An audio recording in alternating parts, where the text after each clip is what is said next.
Bakit nga ba may mga mabubuting tao na nagawa pa rin magtaksil sa asawa? Alam nyo, hindi lahat ng nagkakasala ay masamang tao at hindi lahat ng nagtaksil ay walang puso. Minsan, cheating doesn't start in bed. It starts in an empty space. Isang puwang sa puso na unti-unting lumalalim dahil sa pagod, lungkot, at pakiramdam na hindi ka na nakikita at napapansin ng taong minsan nangakong pipiliin ka araw-araw. Good people cheat not because they want to destroy what they have, but because they are desperately trying to find the pieces of themselves they lost along the way. Hinahanap nila ang dating sigla, dating halaga, at pakiramdam na espesyal pa rin sila.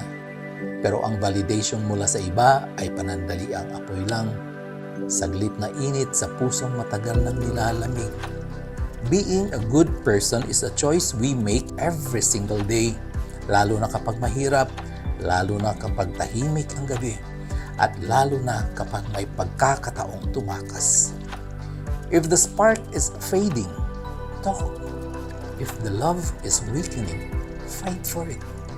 Because character is measured by how you handle your emptiness, not by where you choose to feel it. Bagong tuluyang bitawan ang hawak mong pangako, alalahanin mo muna kung bakit minsan ipinaglaban mo ang puso mo sa buong mundo.